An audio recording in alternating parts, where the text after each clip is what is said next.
Vos débuts grandioses dans l'existence commencent enfouis sous un tas de sable étouffant.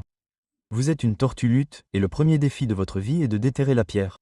Vous vous frayez un chemin, utilisant vos minuscules nageoires comme des spatules pour creuser et pousser à travers la prison suffocante et sablonneuse, émergeant dans le chaos d'une plage au clair de lune. Vos frères et sœurs font surface autour de vous, mais pas le temps pour les présentations familiales. Vous avez des problèmes plus importants en ce moment, comme le fait que chaque oiseau de plage vient de recevoir une notification indiquant que le dîner est prêt. L'instinct prend le dessus. Toute votre stratégie de survie consiste en une seule tâche simple.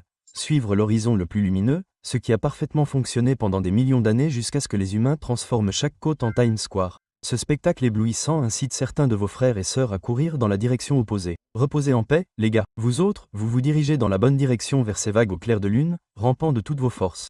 Puis soudain, vos frères et sœurs sont enlevés un par un. Espérons que ce n'est pas encore ton tour. Tu continues à ramper, ignorant complètement le carnage qui se déroule derrière toi. Toute ton attention est portée sur ces vagues scintillant au clair de lune. Après quelques minutes exténuantes, tu te retrouves enfin face à ces vagues qui semblaient autrefois un rêve impossible. D'un dernier effort, tu te jettes dans l'eau froide. Quel sentiment? Un sentiment d'accomplissement et de sécurité. Ou peut-être devrais-tu reconsidérer le mot sécurité? Tu viens d'entrer dans le plus grand buffet du monde. Coup de théâtre, tu es au menu.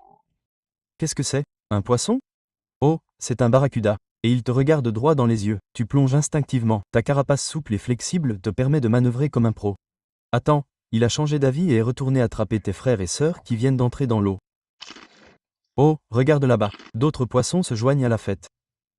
Les choses commencent à empirer. Tu plonges plus profondément dans les profondeurs pour échapper au chaos près de la surface. Tu n'as que quelques heures et tu as déjà survécu à ce que la plupart des nouveau-nés ne survivent pas. Bravo!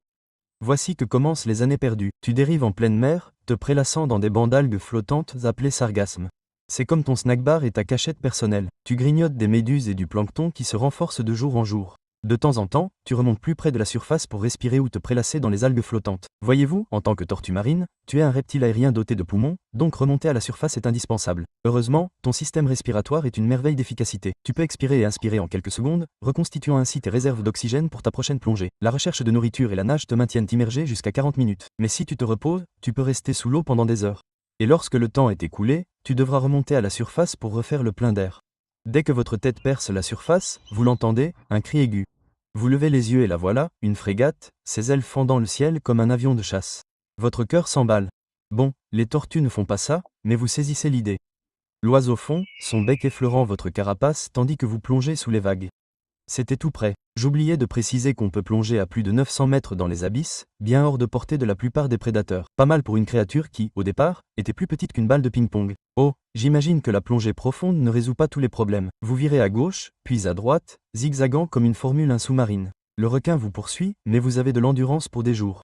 Vous apercevez un récif corallien déchiqueté devant vous et vous vous précipitez dans son labyrinthe. Les passages étroits et les virages serrés sont un cauchemar pour le requin. Il essaie de vous suivre, mais abandonne rapidement et s'éloigne à la nage, probablement pour embêter une autre créature malchanceuse. Vous attendez que la voie soit libre, puis vous vous éclipsez prudemment, reconnaissant envers la forteresse naturelle qui vous a sauvé la vie.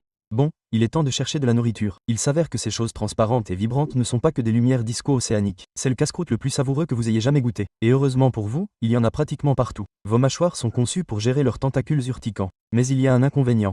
Les sacs plastiques flottants ressemblent terriblement à des méduses, et en manger une pourrait être votre dernière erreur. Vous souvenez-vous de la fois où vous avez vu un autre juvénile s'attaquer à ce qui semblait être un déjeuner pour finalement s'étouffer? Depuis, vous inspectez tout avant de le manger, sachant que la moindre erreur de jugement pourrait signifier votre fin.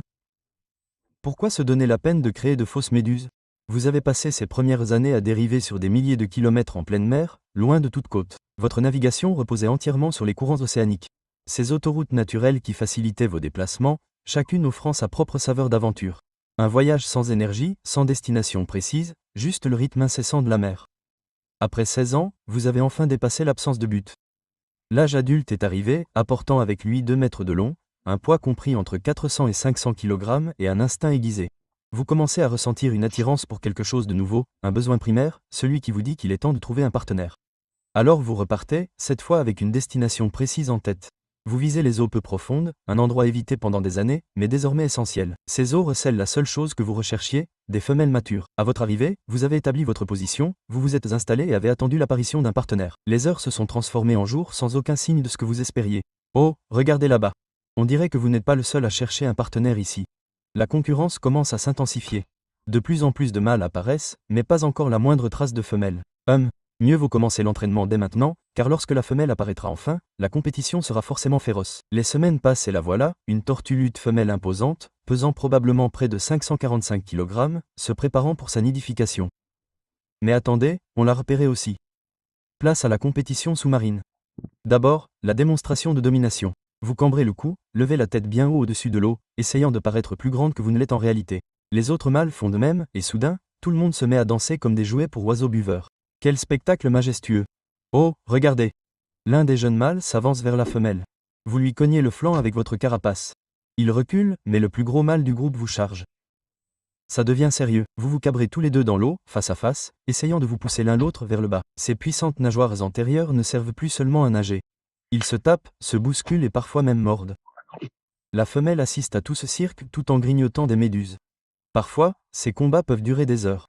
Tout est une question d'endurance. Qui résistera le plus longtemps? Votre corps profilé vous donne un avantage de maniabilité, vous permettant d'esquiver et de zigzaguer comme Mohamed Ali en tenue de plongée. Oh, attention! Un autre mâle vient d'essayer de se faufiler derrière vous. Vous pivotez et lui faites un bon coup de carapace. Ça va laisser une trace. Finalement, les autres mâles reculent. La victoire est à vous. Enfin, si la femelle est intéressée, car voilà ce qu'on ne vous dit pas à l'école des tortues, gagner le combat ne garantit pas la femelle. Parfois, elle vous jette un coup d'œil et s'enfuit. Quelle équipe coriace! Mais quand ça marche, vous vous accrochez à sa carapace avec vos griffes spécialisées, comme des ventouses naturelles, et vous plongez tous les deux plus profondément dans l'eau pour un peu d'intimité. Tout cela peut durer plusieurs heures. J'espère que vous avez bien travaillé votre cardio. Une fois terminé, vous partez à la recherche d'une autre femelle avec qui vous accoupler. C'est un travail épuisant, mais la persévérance est essentielle pour maintenir l'espèce en vie. À la fin de la saison des amours, vous arborez une nouvelle série de cicatrices et quelques nageoires effilochées. En tant que mâle, vous retournez à votre vie de célibataire, remplie de légers en cas de méduses et d'escapades sous-marines. En tant que femelle, en revanche, il est temps d'aller à la plage, avec une collection de spermes de différents mâles. Oh, vous êtes arrivé. Cela fait 20 ans que vous n'avez pas mis les pieds ici, ou plutôt votre nageoire. Vous êtes revenu délibérément à l'endroit même où vous êtes né. Pourquoi? Parce qu'au plus profond de votre cerveau se trouve une boussole naturelle qui lie le champ magnétique terrestre comme un GPS high-tech. Vous pouvez ressentir à la fois l'intensité et l'angle des champs, vous donnant une carte parfaite de votre position. C'est comme si un système de coordonnées conçu par l'évolution antique vous ramenait directement à la plage où vous avez éclos. Vous commencez à ramper. C'est épuisant, mais ça va. Vous vous éloignez des vagues pendant ce qui semble être des kilomètres avant de creuser le sable. 100 œufs tombent dans le trou, chacun portant les apports génétiques de pères différents. Recouvrez-les soigneusement. Et qu'est-ce que c'est que cette lumière aveuglante? Oh, génial! Des touristes avec des appareils photo. Pas d'autographe, s'il vous plaît. Vous êtes un peu préoccupé en ce moment. Bon, il est temps de retourner à l'eau pour un repos bien mérité. Vos réserves initiales de sperme sont encore suffisantes pour féconder 7 autres couvées d'œufs. Cela signifie 7 autres séances de nidification. Incroyable! Vous êtes une véritable usine à œufs mobiles. Entre 2 séances de nidification, espacées de 8 à 12 jours, vous traînez dans les eaux côtières. Il fait plus chaud ici qu'en pleine mer, mais pas de sueur, littéralement. Grâce à votre thermostat intégré, vous êtes un champion de la régulation de la température, maintenant un équilibre parfait, quelles que soient les conditions environnementales. Après le chaos de la saison des amours, vous retournez en pleine mer, votre véritable foyer et terrain de chasse. L'eau s'étend à perte de vue, les courants sinueux vous guettent à la recherche de votre encas préféré. Mais vous ne faites pas que satisfaire votre appétit. Vous jouez un rôle essentiel dans l'écosystème. En contrôlant les populations de méduses, vous contribuez au fragile équilibre de l'océan. Vous n'êtes pas qu'un voyageur des mers. Vous en êtes le héros discret et méconnu.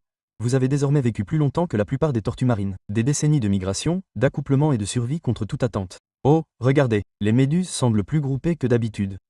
Presque trop parfaitement groupées. Quelque chose semble différent.